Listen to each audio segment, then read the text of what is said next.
Birthday নিয়ে video বানাবার কোনো ইচ্ছা ছিল না, বাট ছেলের রিকোয়েস্ট মা একটা ভিডিও বানাবে। আসলে ছেলের রিকোয়েস্ট বললেও ভুল হবে, ও এত সুন্দর করে সব কিছু সবাই করেছে, আমি ভাবলাম শেয়ার না করে পারলাম না, কারণ আমি একেবারেই স্পিচলেস হয়ে গেছি। অনেক বছর পর মনে হচ্ছিল যে আমার লাইফে বার্থডেটা কম আর বেশি খুব অনেক আহামরি কোনো কিছু না, তারপর যতটুকু যা সবার আমার কাছে অনেক কিছু।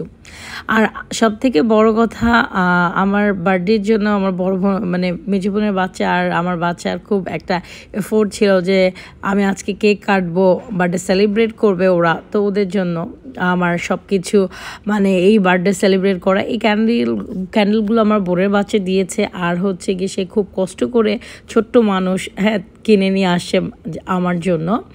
আর এই কেকটা সত্যি অতুলনীয়, অসাধারণ ছিল। এটা আরাফের পছন্দ ছিল। আরাফ বলছে যে মা তুমি মেয়ে মানুষ, তুমি রেড কালার পছন্দ করো, তোমার জন্য আমি এই সুন্দর কেকটা পছন্দ করে নিয়ে আসছি। আসলে ও নিজে বুঝুক না বুঝুক, সেও বলছে যে আমি টাকা জমায়ে আমি এই কেকটা মাকে গিফট করব, বাট ওর বাবাই কিনে দিয়েছে ওকে। তো যাই হোক, ছোট্ট মানুষ যে হিসেবে যেটুকু বুঝে ততটুকু। আর বোনদের কথা তো না বললেই না, বড় বোন মেঝো বোন মানে আসলে আমার অনেক দিন পর অনেক বছর পর আমার বার্থডের মানে একটা মানে স্পেশাল কিছু মনে হচ্ছিল। যতটুকু যাক আমরা হঠাৎ করে সাডেনলি এই সেলিব্রেশনটা ওরা সবাই মিলে করেছে। আর সব থেকে আমি ভীষণ রকমের লজ্জা নার্ভাস দুইটাই ছিলাম, কারণ অনেক বছর বলে ভুল, লাস্ট ইয়ারেও কেক কেটেছি, কারণ ছেলে যখন থেকে বুঝতে শিখেছে যে মার বার্থডে, মার কেক কাটতেই হবে, এবং এখন তার একটাই কথা যে বার্থডে আসলেই মা কেক কাটবে এবং কেক থাকতেই হবে। তো আমি অনেক বেশি শাই ফিল করলেও ছেলে বলে কথা, কেক তো নিয়ে আসছে, কাটতেই হবে। তো আমাকে মানে বলছিল যে মা আসো, আমি কেক কাটতে আসো, তো সবার সামনে দাঁড়িয়েছি। আর দুই বোনের কথা তো অবশ্যই বলবো, বড় বোন মেঝো বোন ওরা না থাকলে এই বার্থডের প্রোগ্রাম সেলিব্রেট কোনো কিছুই হতো না। সাথে বাবা মার একটা তো অবশ্যই অবদান থাকে, বাবা মা যেহেতু ছিল না, বাবা ছিল এখানে।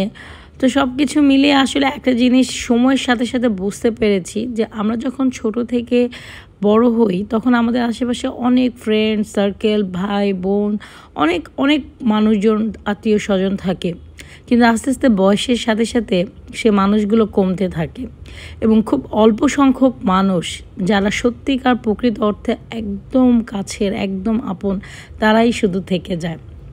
আর এখন এই মানে কি বলবো, এই কিছু সংখ্যক মানুষদেরকে নিয়ে জীবনটা মানে সুন্দরভাবে কাটিয়ে দিতে পারলেই এটাই সব থেকে বড় কথা। আর আজকে আমার বোন বাসায় যেহেতু প্রোগ্রামটা অর্গানাইজ করা হচ্ছে, সে মানে সাডেনলি সব কিছু, তো ওইদিকে বাইরে থেকেই খাবার আনা হয়েছিল, আর এখানে ঘরে যেটুকু যা পেরেছে রান্না করেছে। রান্নাটা খুব আসলে বিষয় ছিল যে আমার বার্থডেতে যে সবার একটা মানে আনন্দ, একটা খুশি, এই বা একটু স্পেশাল করার যে একটা চেষ্টা, এটাই সব থেকে বড়। আমাকে অনেক বেশি মানে আমি আবেগে আপ্লুত হয়ে গেছি যেটাকে বলে।